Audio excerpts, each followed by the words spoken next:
Hello everyone, welcome to my channel. If you don't mind, subscribe. Well, it's Monday morning, 5:06 a.m. Yes, I've done had my coffee. Yeah, I don't know if you can hear or not, but got a little rain shower going on. It's been off and on since I've been up this morning. It was actually raining a little bit when I woke up. What's so special about today? It's election day here in the Philippines. From my understanding, it's mainly for the lower government offices, the barangays and so forth. And here, my family, they'll get geared up to go vote. You know, I'm impressed how much the Filipino likes to vote. They are. They'll go out of their way to make that vote, to cast their vote. Which is good, you know. You know, a lot of these barangays, the guy, captain, solves a lot of issues throughout their term in office. You know, they earn a lot of respect from the citizens. And if a good barangay captain is very beneficial to them.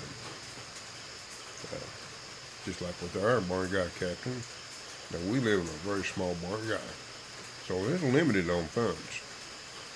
So even though it's limited, we still, from time to time, it's been, you know, I've been here in this barangay, going on my 7th year. Excuse me. And they've extended the paved road or concrete road. And they've done quite a bit with the, I call it multi-purpose area, ball court. They've improved it and so forth. So, I don't know of any issues he's had to deal with. Some barangay captains have a lot more to deal with, you know, with problems within the community. Because if there's a dispute, that's the first place you go. And he makes his determination. And it goes from there. Before it actually steps up the ladder to, say, going to court, whatever. Because normally it's all done at that level first. So, actually, I enjoyed their system. I've not had any issues. I've not had to deal with it. But to me, in perspective, it sounds pretty reasonable. Of course, you know, you go to court in the Philippines, it's a long wait. That reminds me, you come to the Philippines, do everything you can, just keep a low cover, and you don't want issues. You definitely don't want to be arrested, because you may be in jail for a long time before you're actually arraigned for a hearing to see if charges are going to be made. That could be a very bad experience. You know, I look back from the time I was arrived until now, I'm very fortunate. Of course, I've always kept a low profile, and I've tried to abide by all their legal ways and laws and so forth. You know, I've kept my immigrations up to date. I've processed my 13A during the first 6 months I was here, after I got married. And I've always done my annual report. I've renewed my card a couple of times and so forth. And I abide by their driving rules, which, if you want to call them rules. I am a licensed driver in the Philippines. So, it's a few things, you know. Of course, things have changed since I've been here. You know, something as simple as getting a driver's license now. Their requirement requires you to have at least the minimum of a 6-month visa, from my understanding. I've not had to experience it, so best if you come here, you better check on what's going on and getting your license converted. I do know it's easier if your driver's license is in English. Now, if you happen to have a driver's license that's not in English, they have to be translated, and it takes time.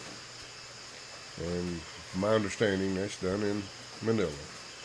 So if you live outside Manila, or if you're in the province of Cebu, Negros, wherever, you have to use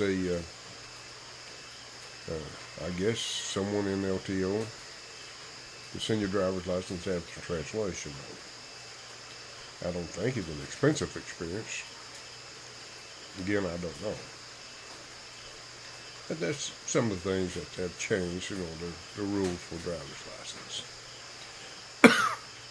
I think for those that actually end up getting married, getting a 13A, there's very little changes made there. Trying to think of something that might bring to my attention so I can inform you. Of course, I've not been staying on top of it, so my information may be old also.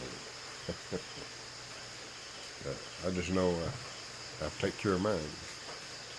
The main thing is, if you do get married here, any document that you need, like your wife's birth certificate, don't send after just one. You got to have, any Filipino document has to be NSO. I think that's what it is. Yeah, NSO. They have to be original. So when you order those documents, I recommend get at least 5. Birth certificates, marriage contracts, get 5.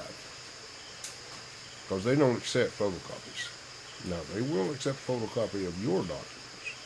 At least they did for me. Your birth certificate and so forth. They do it. So that's something you need to keep in mind. We originally ordered 5 this is 13 years ago. And we're down to 2, maybe 1. Because we've used them on not just for 13A, but trying to think of what else was. I can't remember.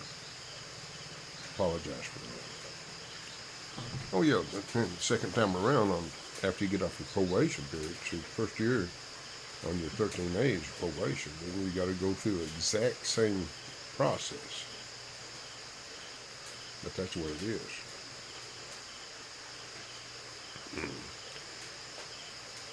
But back to the holidays. Also this week, from my understanding, there's no school. Everybody's off for a whole week,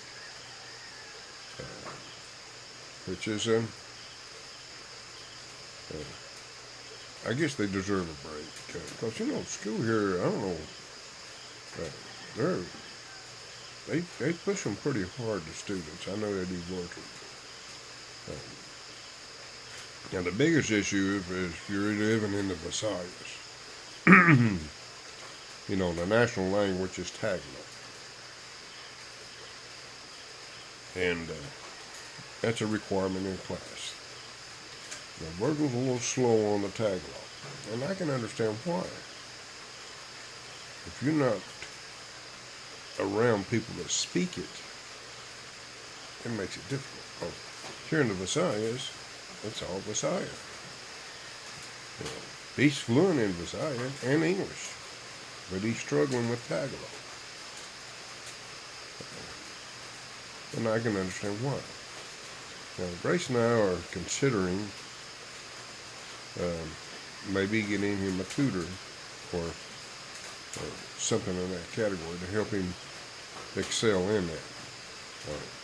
He can do well with the language. He just got to be able to use it. And if you don't use it, it's difficult. You can't blame the child for that. Now, if they grow up around the language, it's easy. And, that's something it's necessary for him because, during his lifetime, he'll be using the language quite often. Me, personally, learning another language, it's beyond my capabilities now. I wished I could learn a second language or a third language. I know a few words. That's about it. Very limited.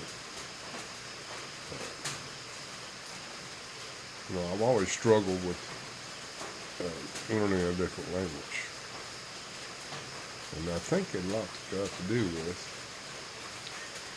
is that I have I guess you call it a speech disorder or something like that.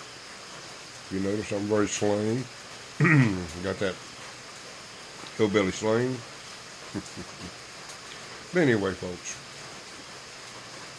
everybody have a great week, a great day. If you don't mind, subscribe.